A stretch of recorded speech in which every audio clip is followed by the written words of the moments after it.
Jurista, para vos no hay indemnización laboral. La Corte Suprema le dijo que tenía que devolver toda la plata y lo dejó sin indemnización laboral. ¿Cómo?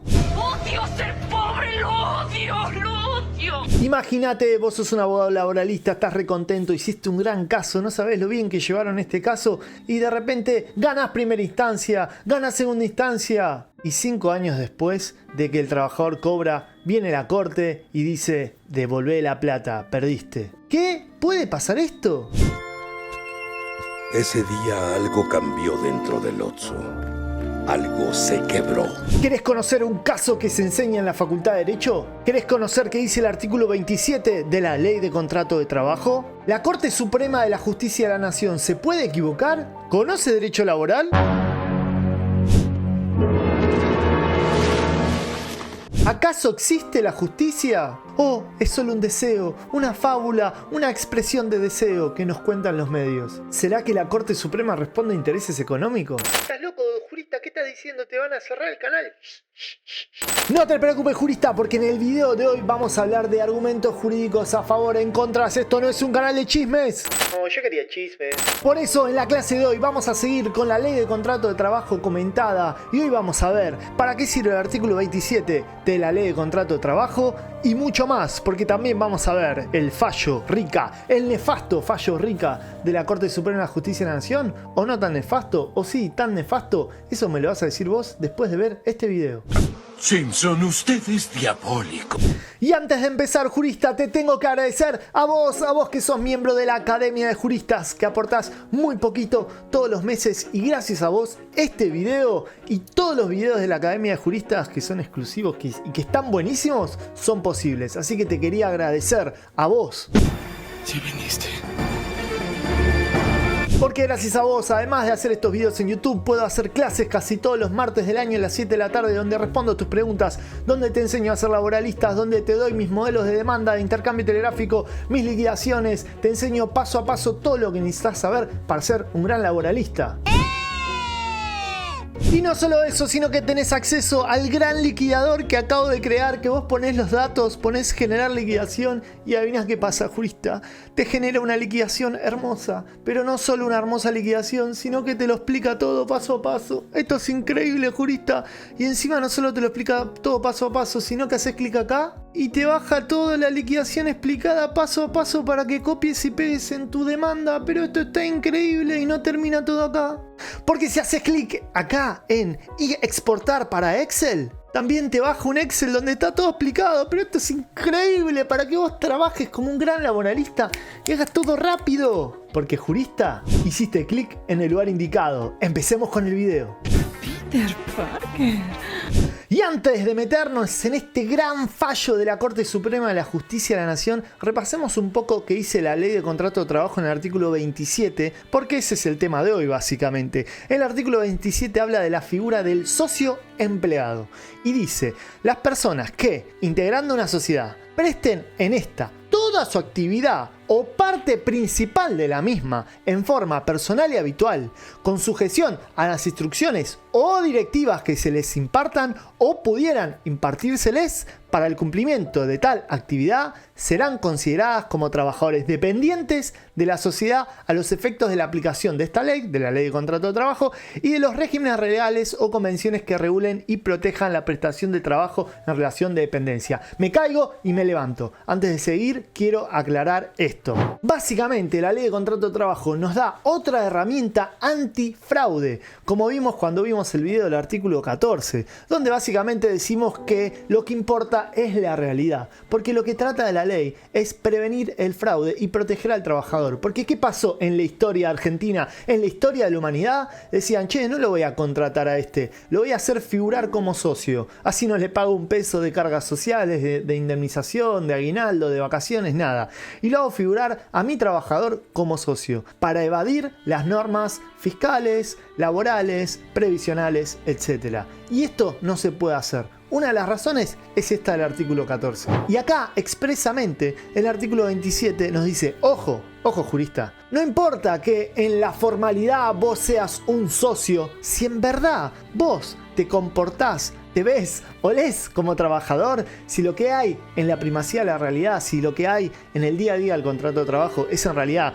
un trabajo bajo dependencia, como vimos cuando vimos el artículo 21, 22 y el 23 de la ley de contrato de trabajo, entonces aún así podés ser, además de socio, empleado. Pero bueno, es un caso muy complicado porque cada caso es un mundo y ya vimos el tema de los casos dudosos cuando vimos el artículo 23. Pero sí está muy bueno que la ley lo aclare y que diga, ojo, empleador, si vos querés hacer fraude y llamar a tu empleado socio, si no es así en la realidad, hay un contrato de trabajo encubierto. Y dice, exceptúese las sociedades de familia entre padres o hijos, las prestaciones accesorias a que se obligaran los socios, aun cuando ellas resultaran del contrato social, si existieran las modalidades consignadas, se consideran obligaciones de terceros con respecto a la sociedad y serán regidas por esta ley o regímenes legales o convenciones aplicables. Bueno, básicamente ya vamos a ver el tema de la familia en los próximos artículos de esta hermosa ley, que vamos a hablar de capacidad y todo eso, pero bueno, tengan en cuenta que una de las excepciones que dice la ley es ojo si hay sociedades de familia entre padres e hijos, y ojo si efectivamente sos un socio, porque si efectivamente sos un socio y vos sos el que manda, vos sos el que instruye, vos sos el que disciplina, vos sos el que ordena, el que dirige todo el trabajo en los términos del artículo 5, ahí bueno, es muy probable que no seas socio empleado, pero la ley nos dice, ojo, puede pasar que seas socio y empleado bajo dependencia al mismo tiempo. Y esto es lo que vamos a explorar en un caso real muy polémico de la Corte Suprema de la Justicia de la Nación el día de hoy. ¡Esto se atrae a las chicas! Hay 3 casos emblemáticos que se suelen dar en la Facultad de Derecho, unos Pastore, unos Cairone y otros Rica. En castellano estoy hablando de médicos. En el caso que vamos a ver, vamos a hablar de un médico neurocirujano, Rica, que trabajaba para un hospital privado. Más de 7 años de antigüedad aproximadamente. Entonces, lo que nos preguntamos es, entre Rica, este médico neurocirujano, y este hospital privado, que es el Hospital Alemán, ¿hay relación de dependencia? ¿Sí o no? El tema que no es tan fácil, pues estamos en la Argentina. Echa la ley, echa la trampa.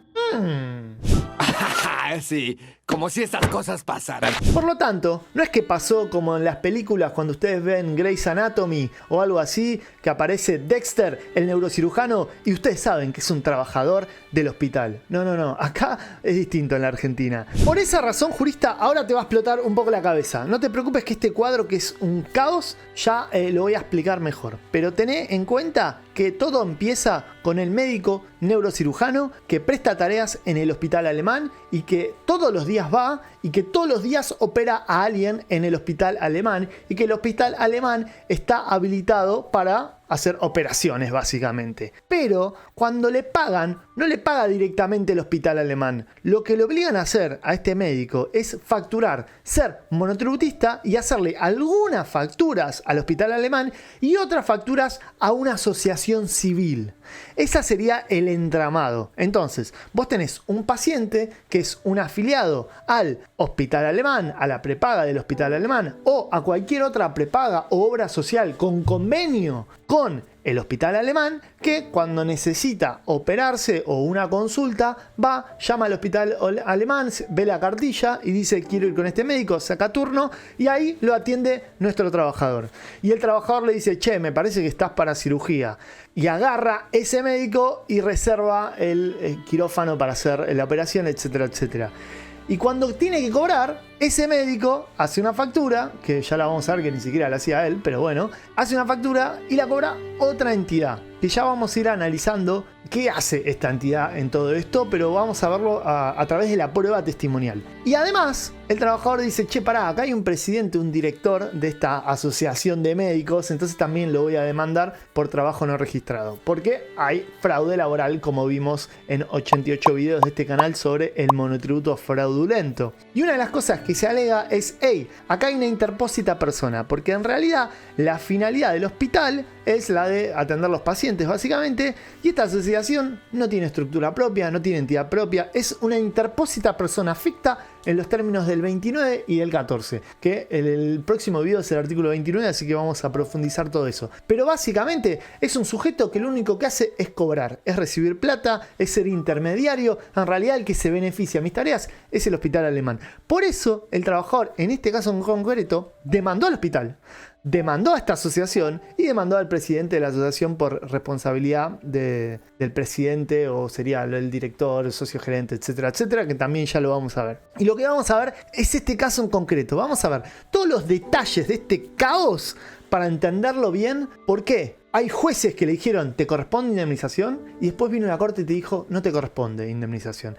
Eso es lo que vamos a ver a grandes rasgos en este hermoso video de YouTube, que es posible gracias a vos que sos miembro de la Academia de Juristas. Bueno, basta. Sigamos. Primero que nada, ¿qué alega el trabajador? ¿Qué alega la parte actora, como nosotros llamamos al trabajador en las demandas laborales? Primero que nada, dice, yo tengo una jornada de lunes a viernes, de 8:30 a 4:30 de la tarde, que los sábados estoy de 9 a 12:30, pero que además estoy en la guardia pasiva del servicio de neurocirugía con un pager, o sea, un aparato de radio provisto abonado por el hospital, que si había cualquier emergencia yo tenía que ir volando. Piensen que esto era cuando no era tan común el tema de los celulares, porque tiene sus años el caso. Y la demandada dice, nada, mentira, vos no tenías horario fijo, vos venías cuando querías, vos ibas cuando querías. Estos serían más o menos los hechos controvertidos respecto a la jornada laboral. Respecto a lo que cobraba el por mes, lo que sí está probado es que el trabajador era monotributista y tenía un montón de facturas realizadas tanto a esta asociación de médicos como al hospital. Y dependiendo el mes iba cambiando, no era siempre que cobraba el mismo monto. ¿Por qué? Pues si había más cirugías, él cobraba más. Si él estaba de guardia y salía a una cirugía un domingo, él cobraba un extra por esa cirugía. En cambio, si le sacaban tareas, si le sacaban las horas extras o las cirugías extras, cobraba menos, así que todo esto iba variando básicamente. Otra cosa muy importante que alegan y prueban con la prueba testimonial es que él físicamente no hacía las facturas, sino que el talonario, sino que la encargada de hacer las facturas era su secretaria. Y la secretaria, escuchen esto que se caen de cola, era empleada bajo dependencia del hospital. O sea, no era una monotributista miembro de esta asociación, no, era una trabajadora bajo dependencia del hospital alemán, la que le hacía las facturas y le organizaba todo el tema de administrativo, digamos. También se encargaba de reservar quirófanos, hablar con pacientes, etcétera, etcétera. Era la secretaria personal de él. Otra cosa que alega el trabajador es que esta asociación civil de médicos, que está realizada, conformada por estos profesionales de la salud que trabajan en el hospital, fue creada expresamente con instrucciones del hospital alemán para crear este fraude,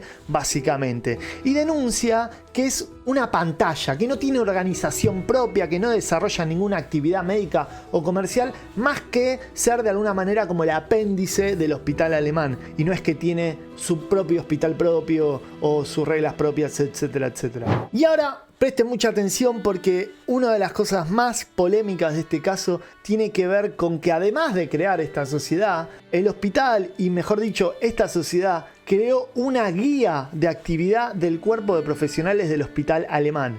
Una guía de conducta que establece un montón de derechos y obligaciones de todos los médicos, que es uno de los grandes argumentos que usa la corte para decir, me parece que acá no hay relación laboral. Primero que nada, la parte actora alega que esta guía se creó para que el hospital tenga certeza de que los médicos que trabajan en ese hospital son de muy buena calidad, de excelencia. ¿Para qué? Para poder ofrecer sus servicios a otros prestadores médicos básicamente y ampliar su excelencia dentro de lo que sería el sistema de salud del hospital alemán. Y ya lo vamos a profundizar, pero básicamente esto establece reglas y condiciones respecto a cómo se tiene que atender un paciente, etcétera, etcétera. Pero mucho más importante, que si un nuevo médico quiere prestar tareas en el hospital alemán, ese nuevo médico tiene que estar avalado, tiene que ser votado por los miembros de la asociación, que de acuerdo a las pruebas son como 72 médicos que, escuchen esto, no ganan un peso por participar de esa asociación. Sí ganan plata porque al estar en esa asociación pueden básicamente prestar sus servicios en el hospital alemán, y cuando hacen servicios en el hospital alemán ahí sí les pagan. Pero por ser miembro de esa asociación, por ir a votar, incluso por ser director, técnicamente no cobran. O sea, son socios de una sociedad que establece las reglas de cómo se trabaja en el hospital y que establece las reglas de a quién se puede contratar o no para mantener la excelencia en el servicio médico, y estos son los hechos. En ese momento, Cell sintió el verdadero terror. Después, lo otro que alega la parte actora al trabajador es negativa de tareas. Un tema interno, básicamente, de repente le notifican al trabajador que ya no puede prestar tareas en el hospital. Entonces, frente a tantos años de monotributo, frente a todo este fraude laboral, el trabajador intima por negativa de tareas, intima por la 24013, la empresa niega todo, se considera despedido al trabajador y da inicio a este juicio. A la pelota. La parte demandada, las demandadas, porque en este caso recuerden que están demandando al hospital alemán, a la asociación esta de médicos y encima a lo que sería el presidente de esa asociación de médicos. Si bien reconoce la prestación de servicios, dice acá no hay relación laboral, acá hay un contrato de locación de servicios, un monotributista. El hospital no fijaba los montos de los honorarios, todo esto se establecía por políticas internas dentro de esta guía de la sociedad. Este médico Rica y sus compañeros de trabajo podían ir cuando querían al hospital, no requerían autorización si tenían que faltar para el tema de las vacaciones. Este trabajador por 7 años no se quejó, no dijo nada. ¿Ahora me va a decir que es un falso monotributista? La famosa teoría de los actos propios que ya vamos a ver. Este trabajador no recibía instrucciones de cómo atender a los pacientes. Todo esto lo hacía a través de la guía de sus prácticas de buen profesional, pero básicamente nosotros, el hospital, no teníamos injerencia en todo eso. Insólitamente, también la demandada alega, y escuchen esto, que el hospital no decidía a qué pacientes iba a atender el trabajador, básicamente, cuando en realidad había como una carta y unos médicos que ofrecía el mismo hospital, y bueno, después básicamente sí, capaz la decisión médica era del médico, pero lo cual ya vamos a ver que es un poco absurdo este planteo, pero bueno, no importa, sigamos. Otra cosa que dijo la demandada es, mira, yo nunca lo sancioné por nada, porque nunca ejercí el poder disciplinario, y que el médico asumía el propio riesgo de su profesión, y que cobraba solo si prestaba servicios, básicamente. Básicamente niega la relación laboral. ¡No ir otra vez a la cárcel! Y respecto a esta relación entre el hospital alemán y esta sociedad de médicos, básicamente dicen, mirá, acá hay un contrato de prestación médica en el cual el hospital alemán de alguna manera contrata los servicios de esta asociación y esta asociación le proporciona básicamente los profesionales médicos para que brinden asistencia médica a los afiliados, pero bueno, esto es una relación comercial que no tiene exclusividad, etcétera, etcétera. O sea, acá dicen desde el hospital, mira, la conducción de esta sociedad de médicos es autónoma y que la facturación varía de cada prestador conforme el tipo y el lugar donde se haya prestado. O sea, no es lo mismo lo que se le paga al médico de la asociación por hacer un diagnóstico, por hacer un estudio, una cirugía o lo que sea, y todo eso está regulado por la guía de conductas desarrollada por la misma asociación de médicos. Eso lo va a determinar la justicia.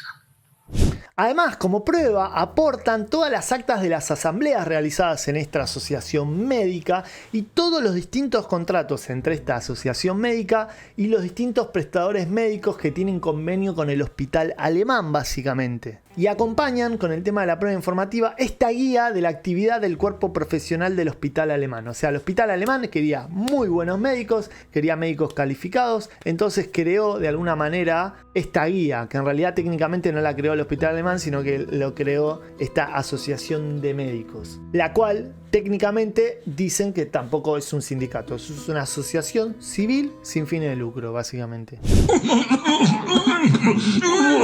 Si quieren ir poniendo pausa y leyendo, pueden hacerlo, porque yo voy a resumir todo lo que se habló en toda la prueba testimonial. Y esto no lo saqué del fallo de la Corte Suprema de la Justicia de la Nación, sino que lo saqué del fallo de primera instancia, que tuve que bucear un montón para conseguirlo. Y si sos miembro de la Academia de Juristas, cuando suba esta clase voy a ampliarla y voy a subir todo, básicamente. Pero tengan en cuenta que de las testimoniales se dijo lo siguiente. Primero que nada, que había una pirámide de mando en todas las instituciones y expresamente en el tema del hospital alemán. Se estableció básicamente que todos los aparatos que se usaban en todas las operaciones, en todas las cirugías, eran propiedad del hospital, que el trabajador solo exclusivamente desarrollaba su tarea en el hospital, no es que tenía un estudio propio, o sea, un consultorio propio, no. Este trabajador hacía todas sus tareas en el establecimiento habilitado por el hospital. ¿Y a quiénes atendía? A todos los afiliados del plan médico del hospital alemán o de todos esos prestadores médicos que tenían convenio con el hospital alemán. O sea que ¿de dónde venía la plata? La plata venía de todos esos prestadores médicos que tenían afiliados, y esos afiliados pagaban, y esos prestadores médicos todos tenían convenio con el hospital alemán o eran parte del hospital alemán mismo. Y esos eran los pacientes que se beneficiaban de las tareas que hacía este trabajador. También explican cómo era el procedimiento, que básicamente el afiliado tenía una cartilla, elegía al médico, iba a ver al médico, después el médico cirujano pedía turno en el quirófano o su secretaria lo hacía. Y también es muy importante esto de que había una jerarquía dentro del hospital, y ya vamos a eso. También incluso hay otro testigo que dijo expresamente que esta asociación de médicos básicamente manejaba el plan médico del hospital alemán, básicamente. Por eso muchos decían que era como un apéndice del hospital. Y también hay testigos que hablan de que el actor, o sea, este médico, convocó asambleas extraordinarias, básicamente, o sea que tenía participación activa dentro de esta asociación de médicos. Y lo sabe porque vio al actor juntando firmas, básicamente. ¿Por qué? Porque el actor, por lo que entendí, no quería que tal médico entre al hospital alemán, y como necesitaba más de 2/3 o 80% de los votos para poder entrar, el actor le estaba haciendo la campaña en contra, básicamente, a uno de los trabajadores, que fue todo lo que dio origen a que después le nieguen tareas, por lo que tengo entendido, por lo que leí de las testimoniales. Más testigos reconocen lo mismo, el carácter permanente de la prestación. También los testigos reconocen todo esto que vinimos hablando, de que el trabajador cobra a través de la asociación y del hospital por cada persona que atiende, la participación de todos los prestadores médicos, que en las intervenciones quirúrgicas intervienen 2 o 3 empleados que son cirujanos o instrumentadores,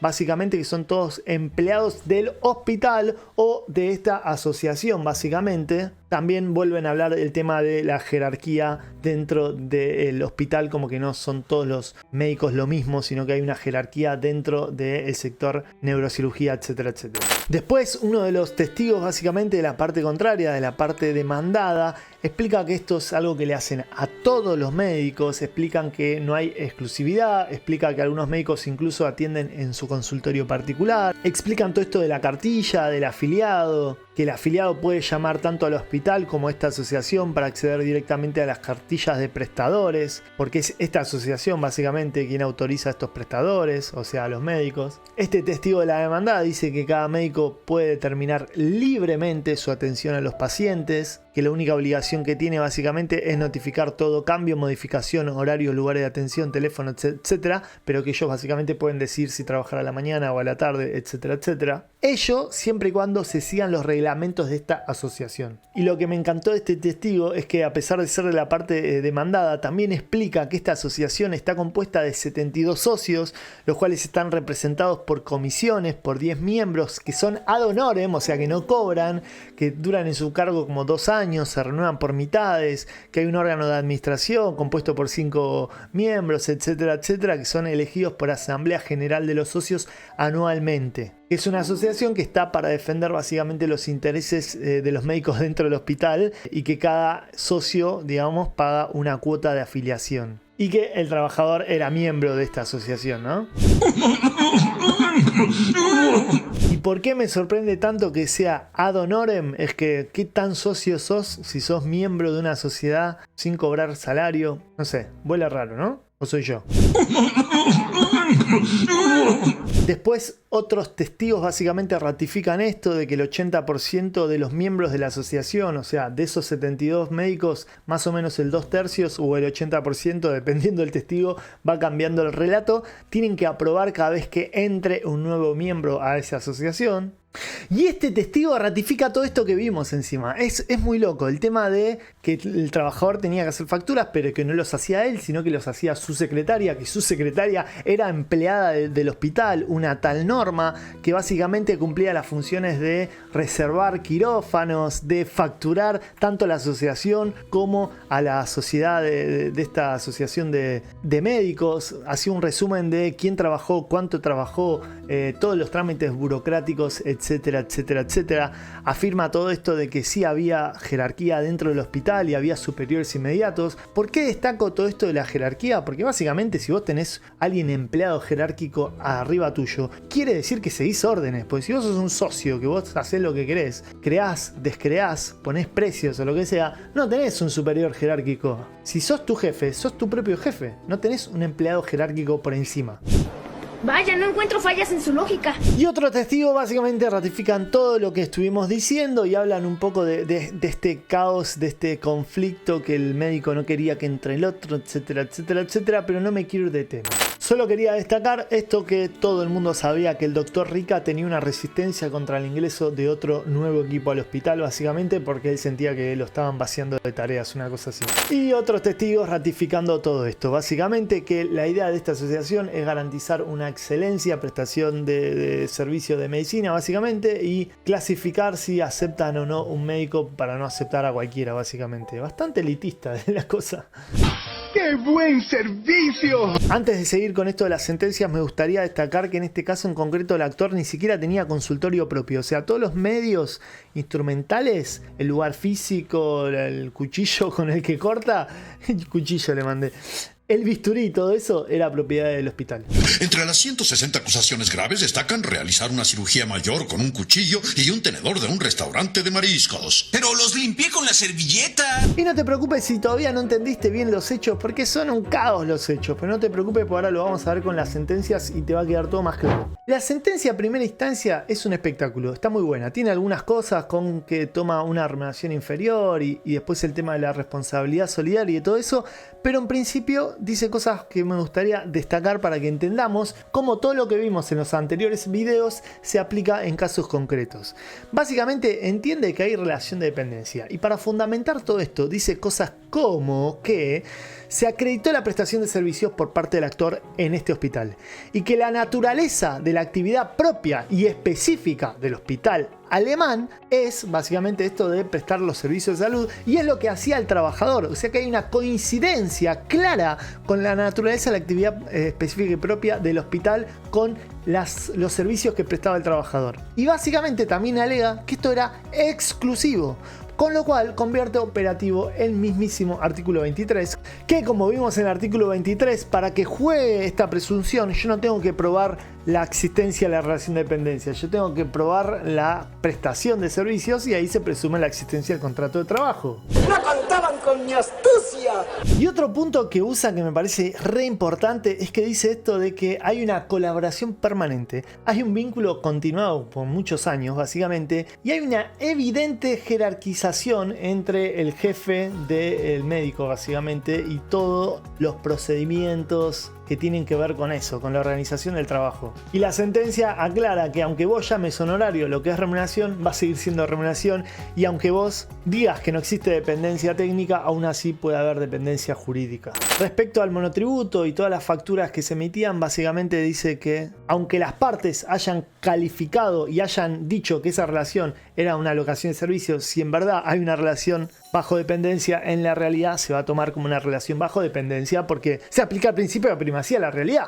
Y reitera la aplicación del 23 y una de las cosas que marca y marca y marca y quiero marcar y marcar y marcar, que es re importante, es cuál es la finalidad específica del hospital. ¿Cuál es la finalidad específica de esta asociación? Si toda la finalidad específica es en realidad que venga un paciente que se opere y el trabajador que hacía iba y lo operaba, hay tanta coincidencia en que lo hace el hospital y lo que hace el trabajador que uno vuele que en realidad hay una relación de dependencia y que en realidad esta otra asociación básicamente solo hace facturas y después ayuda para establecer protocolos médicos y seleccionar profesionales idóneos básicamente. Y acá tanto el juzgado de primera instancia como la sala medio que hacen enojar a la corte y dicen que la figura de locación de servicios ya no existe básicamente. Como diciendo, mirá, desde que entró el derecho del trabajo en vigencia, uno cuando ve una locación de servicios dice, me parece que acá hay fraude. Y de alguna manera dice que casi nunca hay locación de servicios, lo cual hace enojar bastante a la corte. De igual forma, la sentencia dice, no importa que el trabajador haya tenido cierta libertad en el desempeño de sus tareas, aún en el caso de que el horario no fuese rígido, aún en el caso que solo te paguen por hacer ciertas tareas, puede haber y debe haber trabajo bajo dependencia si es eso lo que se oculta a plena vista. Recordando otras cosas que vimos en este hermoso canal de YouTube, como el artículo 9 en caso de duda a favor del trabajador, y que incluso los profesionales también pueden ser trabajadores bajo dependencia. Y algo que me encanta también de esta sentencia es que habla de la carga dinámica de la prueba y le dijo a esta asociación de profesionales: mirá, vos deberías haber probado que sos en verdad una empresa autosuficiente, independiente, etcétera, etcétera, y que no sos este apéndice de alguna manera, lo estoy diciendo con mis palabras, y como no lo hiciste, también fallo en tu contra, básicamente. Concluyendo que esta asociación básicamente lo único que hace es colocar al personal médico, siendo, como dije antes, ¿no?, un apéndice del hospital demandado, alterando el orden público laboral, los usos y costumbres en cuanto a la contratación. Y respecto a esto del silencio del trabajador, de mirá, por 7 años vos no te quejaste, el juzgado dice lo que dicen todos los juzgados, que el silencio del trabajador no se puede presumir en su contra, artículos 14, 58 y 260 de la Ley de Contrato de Trabajo. Un paréntesis, todavía no lo vimos, ya lo vamos a ver, pero también como se demanda al presidente de esta fundación, básicamente también se lo responsabiliza por el trabajo no registrado. Mejor dicho, en primera instancia se lo rechaza y después en cámara se lo dan la responsabilidad solidaria. Y algo muy importante, fundamental, que tenemos que tener en cuenta cuando analizamos todo esto es la Constitución Nacional y el artículo 14 bis, que ya lo hemos nombrado tanto en este hermoso canal de YouTube. Suscríbete. Y dice: artículo 14 bis. El trabajo en sus diversas formas gozará de la protección de las leyes, las que le asegurarán al trabajador y un montón de cosas: condición digna y equitativa de labor, jornada limitada, descanso, vacaciones pagas, retribución justa. Y escuchen esto: participación en la ganancia de las empresas con control de la producción y colaboración en la dirección. Peter Parker. ¿Y por qué lo destaco? Porque el hecho de que el trabajador haya participado activamente de esta asociación y sea uno de esos 72 que vota si tal persona entra o no, o vota para que el procedimiento de la cirugía sea de tal o cual forma, no quiere decir que es un trabajador autónomo. Que tenga control en la producción, que tenga colaboración en la dirección, es un derecho laboral de los trabajadores reconocidos en el artículo 14 bis de la Constitución Nacional. ¿Se entiende? Pero antes de que me enoje, sigamos con la sentencia. ¿No tienen el presentimiento de que algo muy malo va a pasar?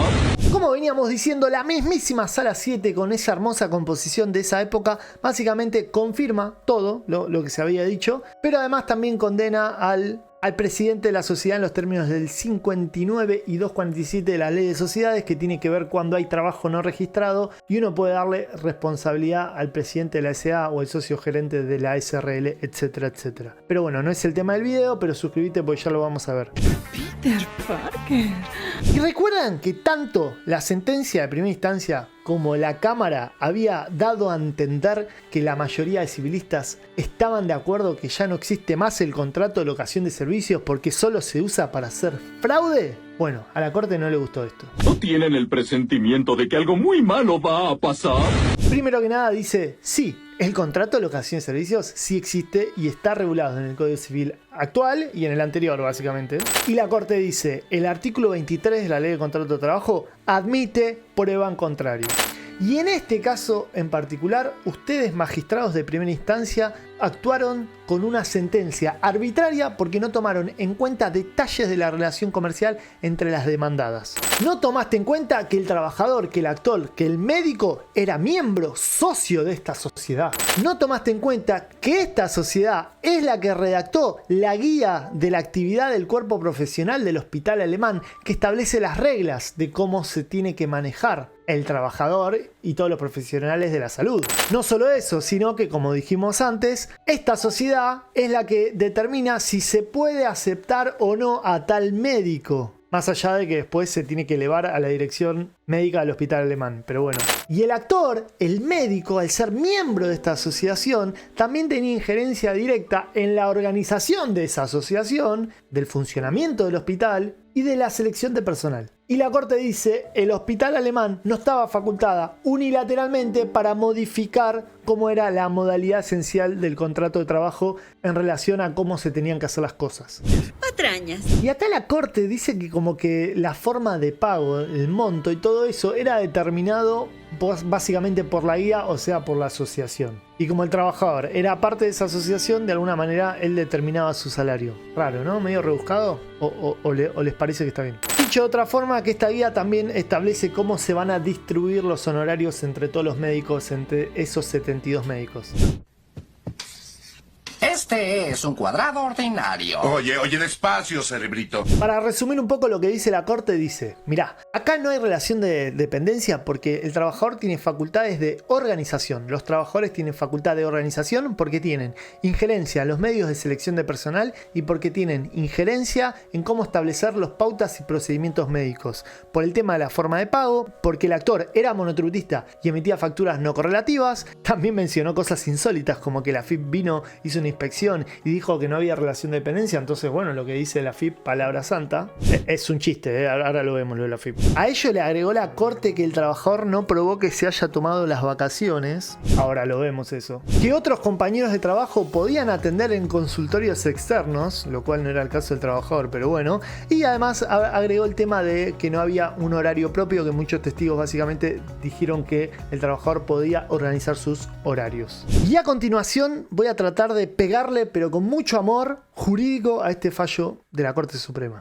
Se va a poner interesante. Primero que nada, recordemos este hermoso cuadrito, este quilombo. ¿Qué significa este quilombo? Perdónenme la palabra, básicamente. A mi entender, que el que organizaba todo era el hospital. El tema de los turnos, ¿dónde se hacían las operaciones? ¿Quién otorgaba las herramientas? ¿Por quién estaba habilitado el establecimiento? Todo por este hospital privado. Incluso los testigos reconocieron que la secretaria que le hacía todo al médico era una empleada del hospital. No puedo argumentar nada ante esa lógica. Lo primero que quisiera destacar es esto del silencio del trabajador y la teoría de los actos propios. Ya lo vimos en este hermoso canal. El hecho de que exista en los hechos una locación de servicios no quiere decir que no pueda existir un contrato de trabajo de acuerdo al principio de primacía de la realidad en los términos del artículo 14. Es clave el artículo 14, gran video. En cuanto a los hechos, es verdad que el trabajador no cobraba siempre lo mismo, dependía de la cantidad de cirugías y que le facturaba una parte al hospital y una parte a esta asociación. Y es verdad que acá el monto es clave.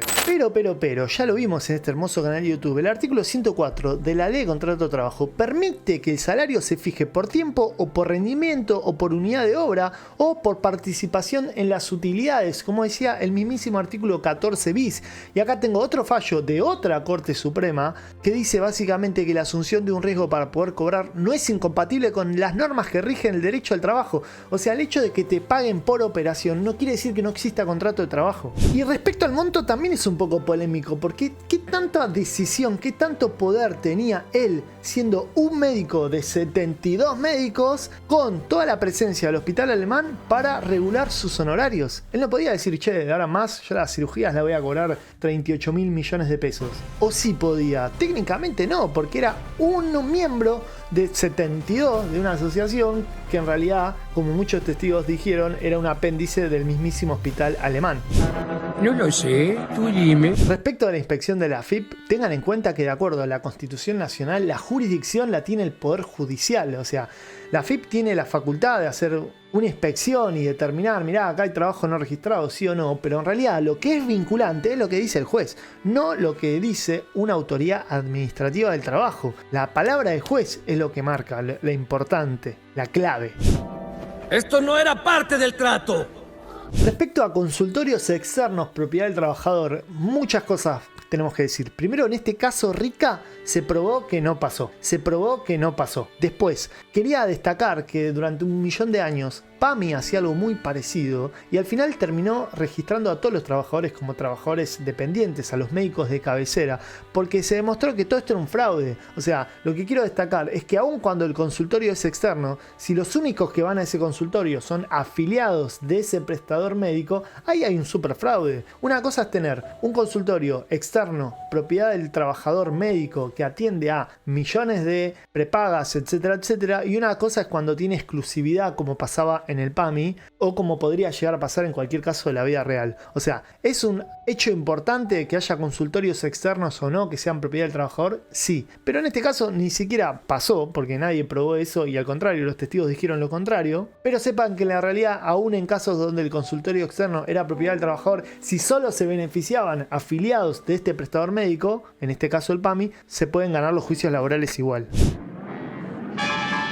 ¿Qué tenemos que probar cuando nos tomamos vacaciones? O sea, los abogados laboralistas tenemos que probar, en enero el trabajador, la verdad, el trabajador monotributista cobró entero, pero en realidad estaba en Miami, en Cancún, en Mar del Plata o lo que sea. Parecería que sí, porque la corte dice en uno de esos considerandos, encima el trabajador no probó que nunca se tomó vacaciones, lo cual es una locura, porque en realidad el derecho laboral funciona al revés, o sea, el 23 invierte la carga de la prueba y el otro tiene que probar que yo soy autónomo. Pero bueno, la moraleja de este considerando de la corte es que si tu trabajador que vas a iniciar un caso dudoso se tomó vacaciones y le pagaron el mes igual, porque él no trabajó en enero pero se lo pagaron entero, bueno, probá con un oficio a migraciones que te fuiste un mes a Brasil.